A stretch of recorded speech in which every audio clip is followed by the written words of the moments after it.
अजनबी।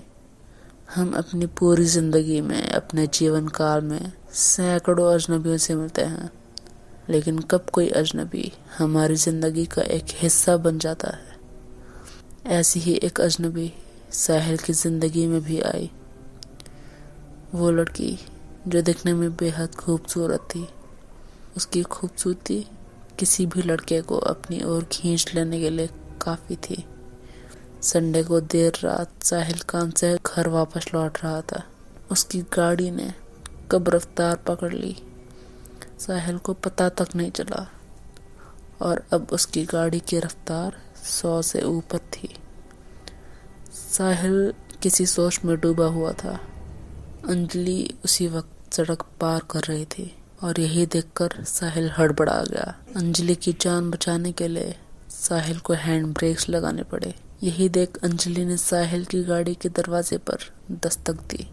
साहिल के चेहरे पर अफसोस का एक एहसास साफ झलक रहा था। साहिल ने फटाफट कांच नीचे किया और बोला, I am so sorry. Anjali ने कहा, शायद परेशान हैं आप, कुछ सोच रहे होंगे, कोई बात नहीं, इट हैपन्स।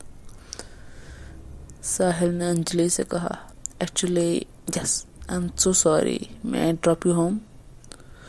अंजलि ने बोला, मेरे लिए इतना करने के लिए शुक्रिया।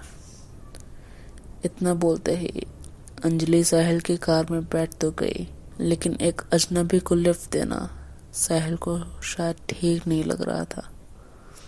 But being an Indian citizen, it was his duty to drop a lady safely at home. Anjali ने साहिल से कहा, वो कौन सा ख्याल है जो आपको परेशान कर रहा था, इतना कि आप ये भी ना जान सके कि एक राहगीर आपके सामने से गुजर रहा है। साहिल अब भी उस अफसोस के एहसास को खुद से दूर नहीं कर पा रहा था। उसकी इस लापरवाही की वजह से आज किसी की जान जा सकती थी। साहिल ने अंजलि से कहा, I am so sorry. Anjali को देखकर ऐसा लग रहा था कि उसे साहिल से कोई गिला शिकवा नहीं था, और तभी सारी खामोशियों को तोड़ते हुए अंजलि ने बोला, इट्स ओके, वैसे एक बात कहूँ? साहिल ने बोला, हाँ कहो। अंजलि अपना पॉइंट क्लियर करते हुए बोली, बहुत कम लड़के होते हैं जो औरतों की इज्जत करते हैं। तुम्हारी जगह शायद कोई और होता तो इस वक्त मेरे तन्हा होने का फ़ायदा उठाता, लेकिन तुम्हें देखकर लगता है कि शायद हाँ, मैं तुम पर विश्वास कर सकती हूँ, और अब मुझे लगता है कि हाँ, मेरा यकीन सही था। Thank you. थोड़ी ही दूर चले थे कि अंजलि ने साहिल से कहा, मुझे यहीं पर उतार दो। साहिल वॉज शॉक्ड। उसने अंजलि से पूछा, यहाँ क्यों? यहाँ तो दोनों तरफ जंगल है। अगर तुम्हारा घर जंगल के उस पार है तो मैं तुम्हें तुम्हारे घर तक छोड़ के आ सकता हूँ। लेकिन साहिल के इस सवाल का जवाब अंजलि की जुबान में नहीं, उसकी मुस्कान में था।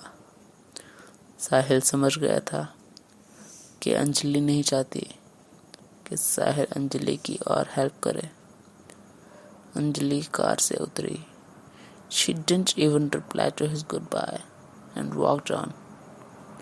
हालांकि साहिल को अंजलि की बेरुखी पसंद नहीं आई, लेकिन साहिल ये बात बहुत अच्छे से जानता था, समझता था कि अजनबी के मन की बात जानना इतना आसान नहीं है, और ज़रूरी भी नहीं है।